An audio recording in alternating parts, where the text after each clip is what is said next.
ನಾನು ಅದಕ್ಕೆ ಹೇಳ್ತಿರೋದು, ಈ ಕಾಂಗ್ರೆಸ್ನಲ್ಲಿ 3 ಥರ ಹುಚ್ಚರಿದಾರಲ್ಲ. ಪೂರ್ಣ ಹುಚ್ಚರಾಗಿದ್ದರೂ ವಾಸಿ ಮಾಡಿದ್ದೀವಿ, ಅವ್ರಿಗೆ ವಾಸಿಯಾಗಿದೆ ಸಿದ್ದರಾಮಯ್ಯನವ್ರಿಗೆ. ಅರೆ ಹುಚ್ಚರಿಗೆ ಅವ್ರು ನಿಧಾನಕ್ಕೆ ಆಗತ್ತೆ. ಮಲ್ಲಿಕಾರ್ಜುನ ಖರ್ಗೆ ಅವರಿಗೆ ಪೂರ್ಣ ಹುಚ್ಚು. ಏನಾಯ್ತು ಇವರಿಗೆ? ದೇಶ ಜನ ಮೆಚ್ಚಿದ್ರು, AICC ಅಧ್ಯಕ್ಷರು ಒಳ್ಳೆ ಕೆಲಸ ಮಾಡಿದ್ದಾರೆ ಅಂತ. ಅಟಲ್ಜಿಗೆ ಮೆಚ್ಚಿದ್ರಾಗ, ಇಂದಿರಾ ಗಾಂಧಿ ಜೊತೆಗೆ ಯುದ್ಧದ ಪರ್ವ ಬೆಂಬಲ ಕೊಟ್ಟಿದ್ದೀವಿ ಅಂತ. ಹಾಗಾಗಿ ಈ 3 ಥರ ಹುಚ್ಚರನ್ನ ರಿಪೇರಿ ಆಗೇ ಆಗುತ್ತೆ ಈ ದೇಶದಲ್ಲಿ, ಇದರಲ್ಲೇ ಅನುಮಾನ ಇಲ್ಲ. ಸ್ವಾತಂತ್ರ್ಯಕ್ಕೋಸ್ಕರ ಹೋರಾಟ ಮಾಡಿದವರು ಕಡಿಮೆ ಅಲ್ಲ. ಇಡೀ ಪ್ರಾಣವನ್ನು ಕೊಟ್ಟು ತಮ್ಮ ಜೀವನ ಕೊಟ್ಟಂಥ ಸೈನಿಕರು ಹೋರಾಟ ಮಾಡಿದ್ರು. ಅವ್ರ ಕೈಲಿ ಶಸ್ತ್ರಾಸ್ತ್ರಗಳು ಒಳ್ಳೇದಿರಲೇ ಇಲ್ಲ ಮುಂಚೆ.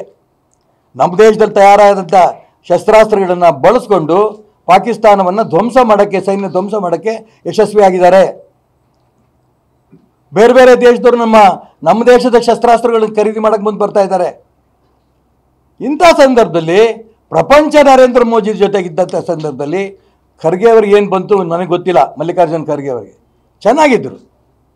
ಇವ್ರಿಗಂತೂ ಅರ್ಹ ಹುಚ್ಚರಿಗೆ ಇವತ್ತಿಲ್ಲ ನಾಳೆ ರಿಪೇರಿ ಆಗುತ್ತೆ. ಸಿದ್ದರಾಮಯ್ಯನವರು ಪೂರ್ಣ ರಿಪೇರಿ ಆಗಿದೆ.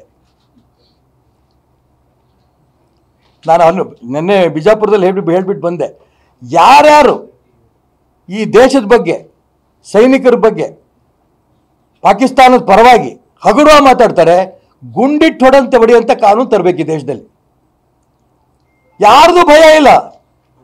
ನನ್ನ ಕ್ಷೇತ್ರದ ಮುಸಲ್ಮಾನರು ಜಾಸ್ತಿ ಇದ್ದಾರೆ, ಅವ್ರು ಓಟ್ನರಿಗೆ ಬೇಕು, ಅದಕ್ಕೋಸ್ಕರ ಪಾಕಿಸ್ತಾನ ಪರ ಹೇಳಿಕೆ ಕೊಟ್ಬಿಡೋದು. ನಮ್ಮ ದೇಶದ ಕಥೆಯನ್ನು ಕಲ್ಪನೆನೇ ಇಲ್ಲದೆ ಇರೋಂಥ ದೇಶದ್ರೋಹಿಗಳಿಗೆ ಗುಂಡಿಟ್ಟು ಹೊಡೆಯುವಂಥ ಕಾನೂನು ತರಬೇಕು. ಗುಂಡಿಟ್ಟು ಹೊಡಿಬೇಕು, ಅವ ಬುದ್ಧಿ ಬರುತ್ತೆ ಇವ್ರಿಗೆ.